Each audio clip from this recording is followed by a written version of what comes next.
Love story कहानी। किन फिर भी एक बात तुमसे कहना चाहूंगा, खुद पर तरस खाना बंद करो और तब तक तुम्हारी जिंदगी में कोई बदलाव नहीं हो पाएगा जब तक तुम खुद को एक बोझ समझोगी। सामने वाला भी हमारी तभी कद्र करता है जब हम खुद को वैल्यू देते हैं।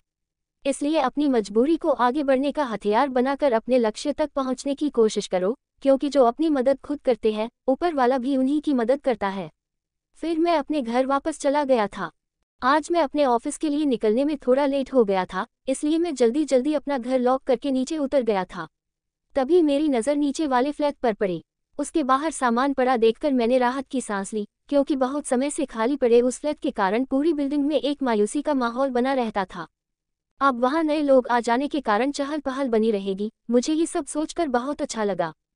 फिर दिन तो मेरा काम करते करते बीत गया और शाम होने पर जब मैं घर पहुंचा तब फिर से मेरी नज़र उस फ्लैट पर पड़ी। उस फ्लैट में अब भी पहले जैसी ही शांति थी। फिर मैं सोचने लगा कि हो सकता है कि सिर्फ अभी इस फ्लैट में सामान ही शिफ्ट हुआ हो और इसमें रहने वाले लोग शायद थोड़े समय बाद आए। दिन भर की थकान के बाद एक गर्मा गर्म प्याली की चाय औषधि का काम करती है, इसलिए मैंने फ्रेश होकर अपने लिए चाय बनाई और बाहर बालकनी में आ गया। तभी अचानक चाय पीते वक्त जब मेरी नज़र नीचे वाले फ्लैट पर पड़ी, तब बाहर बैठी जिस लड़की को मैंने देखा उसे देखकर मैं हैरान रह गया।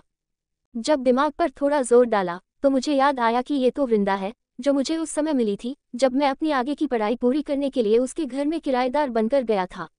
फिर मैं पास रखी चेयर पर बैठा पुरानी बातें सोचने लगा। मेरे सामने रखी चाय ठंडी होती रही, लेकिन मैं उससे बेखबर अपने ही ख्यालों में डूबा रहा। मामी जी ने आपके लिए ये तौलिया और चादर भेजी है। आपको अपना खाना खुद बनाना पड़ेगा और कमरे की सफाई भी खुद करनी पड़ेगी, क्योंकि हमारे यहाँ काम वाली बाई नहीं आती। अगर आपको अपने घर के लिए काम वाली बाई चाहिए तो आपको उसका इंतजाम खुद करना पड़ेगा। वृंदा ने मुझे ये सब कहा और फिर मुझे टॉवल और चादर देकर वह तेजी से बाहर निकल गई। तब मैंने अपने हाथ में उठाया हुआ सूटकेस एक तरफ रखा और कमरे में अपना सामान लगाने लगा। थोड़ा सा ही सामान था मेरे पास, इसलिए जल्दी ही मेरी सारी सेटिंग हो गई। फिर मैं अपनी किताबें निकाल कर पढ़ाई करने बैठ गया। थोड़ी देर बाद मुझे लाइब्रेरी भी जाना था ताकि मैं थोड़ी किताबें इशू करवा सकूं। अरे, कम से कम सफ़र की थकान तो उतार लेते, ऐसे पढ़ने की भी क्या जल्दी है। अचानक उस लड़की का स्वर उभरा था। मैं यहाँ मौज मस्ती करने नहीं आया हूँ, बहुत जिम्मेदारियाँ हैं मेरे सिर पर। थोड़े समय बाद मेरा इंटरव्यू है। अगर मैं उसमें सफल नहीं हो पाया तो मेरा यहाँ आना भी बेकार जाएगा, मैंने किताब पढ़ते हुए कहा। मेरी ये बात सुनकर तेजी से वह बाहर चली गई। सच कहूँ तो मेरा उस समय पढ़ाई में बिल्कुल भी मन नहीं लग रहा था, क्योंकि थोड़ी थकान भी थी और भूख भी लग रही थी। ये लो चाय और गर्मा गर्म टोस्ट। मामी मंदिर गई है, इसलिए तुम्हारे लिए बना लाई।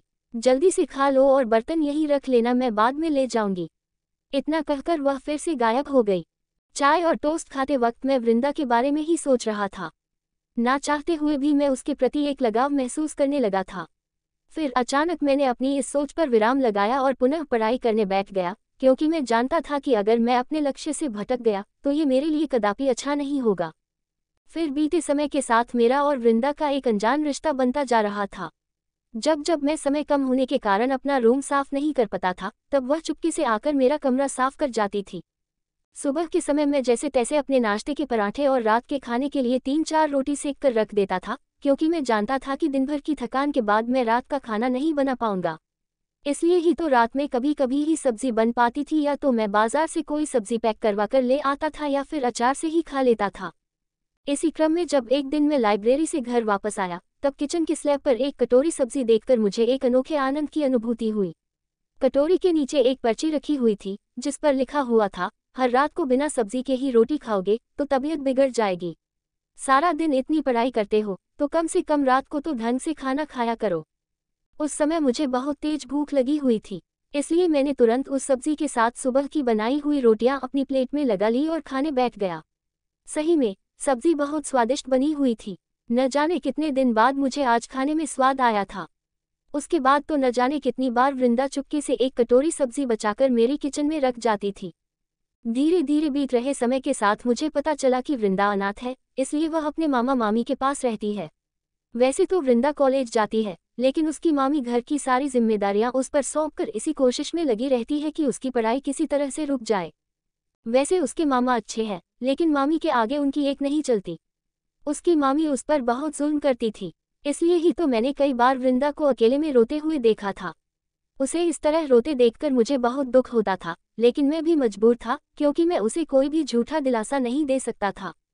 फिर वह दिन भी आया जब मेरा इंटरव्यू क्लियर हो गया। मेरे जॉब की पोस्टिंग अभी होना बाकी था, इसलिए मैं सारा सामान पैक करके अपने घर वापस जाने लगा था। तभी अचानक दरवाजे पर एक हल्की सी आहट हुई। वहां पर वृंदा हाथ में चाय की ट्रे लिए खड़ी थी। अंदर आ जाओ, बाहर क्यों खड़ी हो? मैंने उससे कहा तो वह अंदर आ गई। ये समय चाय पीने का तो नहीं है। ना चाहते हुए भी मेरे मुंह से ये निकल गया। चाय पीने का कोई समय नहीं होता, बस चाय पीने के लिए अच्छी कंपनी चाहिए। इतना कहकर वह अपना दुपट्टा अपने हाथों में मसलने लगी। मैं समझ चुका था कि वृंदा मुझे क्या कहना चाहती है, लेकिन मैं फिर भी अनजान बना रहा क्योंकि अभी मेरी पोजीशन ऐसी नहीं थी कि मैं वृंदा का हाथ थाम सकूं। वहां गांव में बीमार पिता, छोटे भाई बहन सभी की जिम्मेदारी मेरे कंधों पर थी। और वैसे भी मुझे ऐसे जीवनसाथी की तलाश थी जो मेरे साथ कदम से कदम मिलाकर चल सके, ना कि मुझ पर निर्भर रहे। अब तो तुम्हारी जल्दी ही नौकरी भी लगने वाली है। अगर मेरे बारे में मामी से बात करो तो वह तो इस रिश्ते के लिए तुरंत हाँ कर देगी, क्योंकि उनके लिए तो मैं सिर्फ एक बोझ हूँ। इतना कहकर वह रोने लगी थी। देखो, तुम्हारी चाहत का अंदाजा है मुझे, और मुझे इस बात से इनकार भी नहीं है कि मैं भी तुम्हें चाहने लगा हूँ। लेकिन मैं चाह कर भी तुम्हारा हाथ नहीं मान सकता, क्योंकि मेरी कुछ मजबूरियां हैं जिनके चलते मैं विवश हूँ।